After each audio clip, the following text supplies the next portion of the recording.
안녕하세요. 하애쉬TV에 오신 여러분을 환영합니다. 하애쉬TV에 대해서 그 뜻이 무엇인지 물어보시는 분들이 좀 계셔서 설명을 드리고 싶습니다. 그래서 하애쉬는 히브리어인데요. 하는 정관사 the, 영어로 하자면 the고, 애쉬는 fire, 불을 의미합니다. 그래서 그 불 또는 the fire를 의미하고 있는데요.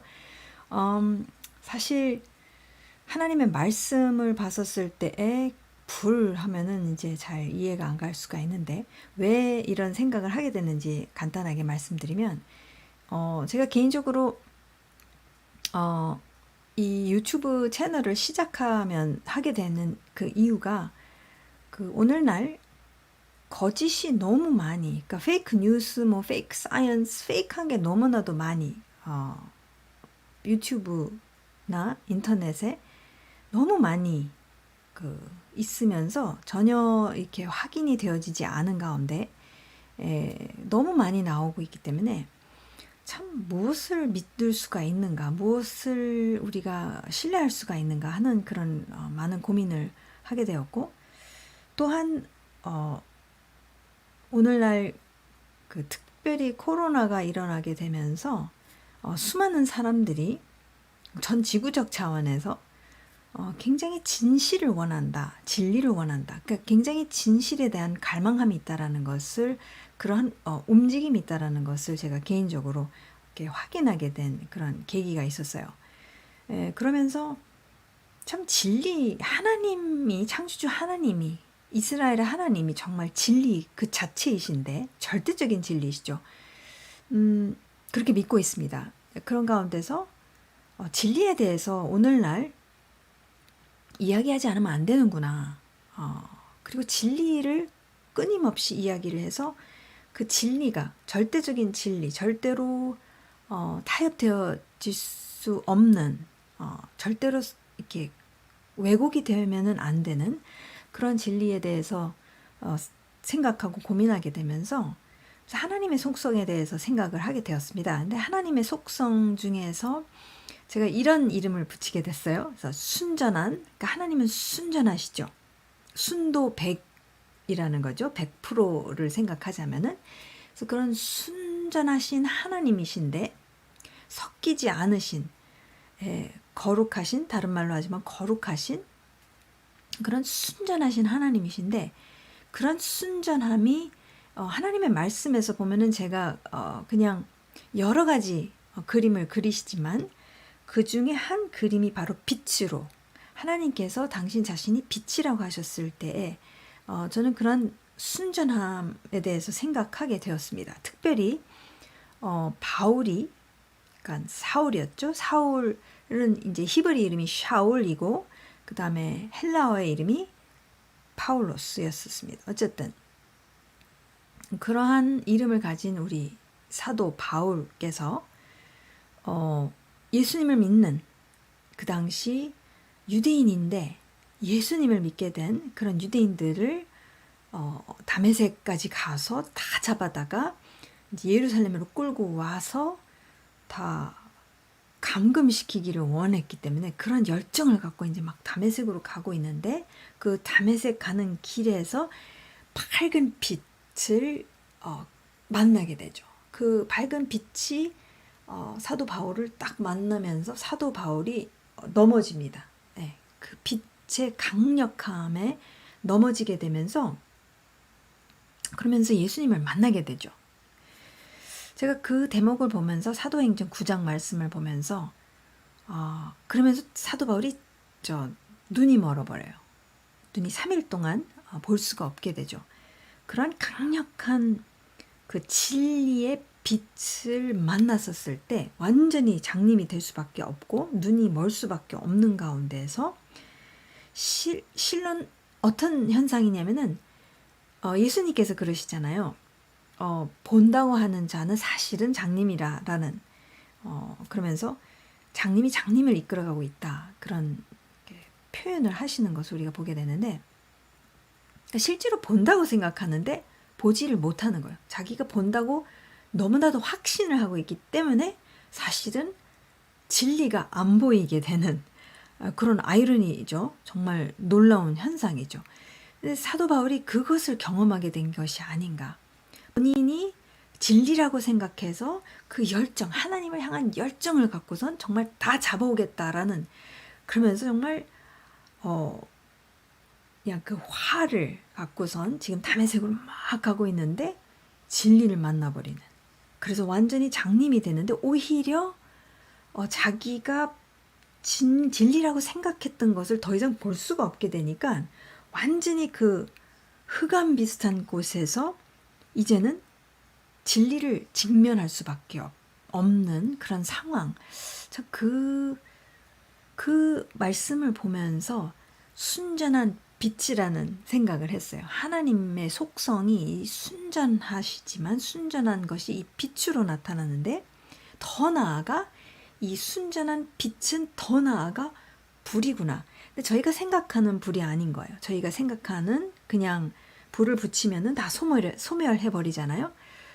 그 얘가 어디서 나오냐면은 소멸되지 않는 그 경우가 바로 모세가 호렙산에서 그 미디안 광야에서 하나님을 만나게 됐는데, 바로 호렙산에서 만나게 되는데, 모세의 눈길을 끈 것이 무엇이냐면 어떤 덤불이 있는데, 광야에 흔합니다. 덤불은 오늘날 이스라엘에 가셔도 광야에 가면 덤불이 있어요. 덤불이 있는데 불이 활활 타오르고 있는 덤불을 모세가 목격하게 되는데, 모세가 깜짝 놀란 부분이 무엇이냐면 분명히 타버리고 있는데 안 타는 거예요. 불의 속성은 완전히 타서 없애버리는 건데 그 덤불이 없어지지 않았기 때문에 모세가 너무 희귀해서 그것을 내가 보러 가던 길을 비켜서 옆으로 완전히 틀어서, 방향을 틀어서 그 소멸하지 않는 덤불을 관찰하기 위해서, 더 가까이서 보기 위해서 다가가는 것을 이제 말씀을 통해서 보게 되는데, 제가 그 말씀을 보면서 불이랑도 연결이 되는구나. 그 빛인데 빛이 또한 너무 강렬해서 이게 불의 역할을 하는 것이 아닐까. 이것은 저의 생각인 것이죠. 저의 묵상 개인적인 묵상 속에서 나오게 된 표현입니다. 순전한 빛의 불. 하나님은 순전한 빛의 불이신 분이다. 빛이시기도 하고, 그러나 그 빛이 어떤 활동을 하게 되면은 불의 역할을 하기도 하는구나. 근데 그 빛과 불은, 이 모든 것은 그분의 순전한 속성에서부터 나타나는 어떤 현상이 아닐까, 이제 그런 생각을 하게 됐어요. 그러면서 오늘날 거짓이 너무 난무한 가운데서 우리가 진리를 붙잡고 살았었을 때에 굉장히 이것은 심각하고 굉장히 뭐랄까요, 어떤 면에서는 굉장히 두렵고 떨리는, 사실 하나님을 믿는다는 것은 그 순전하신 분 앞에서 절대 거짓이 허락되지 않는, 거짓과 진리가 공존할 수가 없어요. 하나님은 안 돼요. 절대 안 됩니다. 그래서 더 자세히 나누겠지만 레위기 10장 말씀에 보면은 나답과 아비후가 이제 아론의 첫째 아들, 둘째 아들입니다.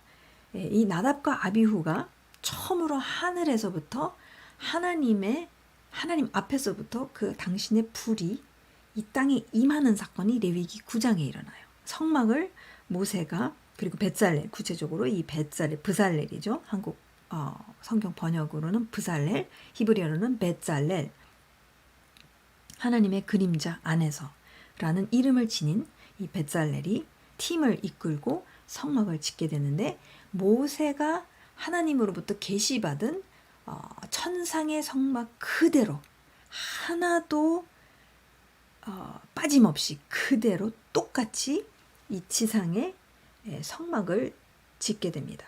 그 성막을 다 짓고 나서 하나님의 불이 임하시게 돼요. 왜냐하면은 그대로 지었기 때문에. 그대로 짓지 않았었으면 하나님 못 오십니다. 그분은 순전한 분이시기 때문에 온전히 그분께서 말씀하신 그대로 있는 모든 것 속에서 하나님께서는 임하실 수가 있고 거하실 수가 있는데, 그렇지 않았었을 때는 그분이 오셨다가는 사실 우리가 큰일 나지 않나 그런 생각을 좀 하게 되는데요. 어쨌든 그 나답과 아비후가 레위기 10장 말씀을 보게 되면은 이상한 불을 하나님 앞에 갖고 오게 돼요. 그 순전한 빛의 불이신 분 앞에 지금 이상한 불, 이질적인 불을 나답과 아비후가 갖고 왔었을 때에 어떤 일이 일어나냐면은 하나님 앞에서 불이 확 나가가지고 그 이상한 불을 삼켜버리는, 소멸해버리는. 근데 그것을 누가 갖고 왔느냐? 나답과 아비후가 갖고 왔기 때문에 그들도 같이 확 소멸되어 버려요. 그러니까 그 장면을 제가 보면서 와, 이 거짓, 진짜 하나님 앞에는 거짓이 공존할 수가 없고 서 있을 수가 없는 거구나. 그게 맞구나. 예. 모세는 근데 안 타버려요. 그 덤불도 안 타버려요. 그러니까 지금 안 타버리는 경우가 있는데 확 소멸해버리는 경우도 있다라는 것. 제가 이제 그런 본문 말씀을 보게 되면서 어떤 경우는 안 타고 어떤 경우는 완전히 타게 되는가. 그런 것을 이제 쭉 생각하게 됐습니다. 그래서 이 유튜브 채널을 시작하게 되면서 정말 저희가 진리만을 최선을 다해서 저희가 실수할 수 있고 저희가 모르는 저희도 장님이 된 안 보이는 부분이 있을 수 있기 때문에 그런 경우에는 저희가 실수를 할 수 있지만 그러나 최대한 아는 만큼은 저희 입술에서는 오로지 이 최선을 다해서 진실된 것만이 나아가야 되는 거구나. 안 그랬었을 때는 그 대가가 너무나도 크다는 것, 너무나도 무섭다라는 것, 너무나도 두렵고 떨리는 그 대가가 있다라는 것을 말씀을 통해서 보면서 그래서 저희 자신을 저희가 이것을 할 때마다 늘 생각해야 하는 것이 바로 순전한 빛의 불이신 창조주 하나님을 꼭 생각하면서 모든 것을 해야 된다라는 그 태도, 바른 태도를 저희가 갖기 위해서 하나님 앞에서 거룩하신 분 앞에서 그래서 그 이름을 저희가 선택하게 되었고 그래서 이 순전한 빛의 불을 생각하면서 저희가 이 거짓이 난무하고 거짓과 진리가 거의 어떤 때는 정말 구분이 안 되는 너무 혼돈 속에 있고 헷갈리는 무엇을 정말 믿어야 될지 이게 정말 혼선이 오는 그러한 시대에 살고 있기 때문에 특별히 우리의 자녀 세대를 생각했었을 때에는 부모 세대로서 정말 저희가 진리 앞에 그러니까 진리에 대해서 정말 저희가 생각하고 고민하면서 끊임없이 진리가 우리 내면의 진리가 아닌 것들을 불살르시도록 그러니까 완전히 태워버리시도록 소멸하시도록 우리 자신을 하나님께 끊임없이 내어드리고 그분 앞에 나아가지 않으면 우리 자녀 세대가 이 섞인 것을 전수받겠구나. 그죠? 그럴 수밖에 없겠죠. 왜냐면 저희가 그것을 인식하고 있지 못한다면 아예 저희 의식 안에 그게 분별로 안 되고 있다면은 그럼 그대로 고스란히 저희 자녀 세대에게도 가겠죠. 그래서 그것을 정말 어떻게 해서든지 막기 위해서 물론 성령이신 하나님께서 하시는 일이라는 것 분명합니다. 그러나 저희가 그분이 하시는 일에 대해서 의식적으로 동의해야 되는 것도 확실히 맞습니다. 그렇기 때문에 저희 자신을 위해서 저희 가족 안에서의 저희 자신을 위해서 저희 자녀에게 무엇을 정말 전수할 것이냐 정말 말씀을 전수하는데 도대체 말씀을 전수한다는 게 무엇인가 그런 고민 속에서 저희가 나누는 것도 있지만 저희 스스로가 이것을 삶으로 살아내야 된다라는 그런 마음가짐으로 이 이름을 갖고 저희가 이렇게 시작하게 되었습니다. 더 구체적으로 또 기회가 닿을 때마다 그 말씀 하나하나를 그러니까 모세 같은 경우, 사도 바울 같은 경우, 또 나답과 아비후, 또 사드락 메삭 아벳느고, 사도 바울이 고린도 후서에서 말씀하시는 그런 말씀들을 갖고 저희가 진짜 이 하에시 정말 순전한 빛의 불이신 하나님을 같이 공부해 보도록 하겠습니다. 감사합니다.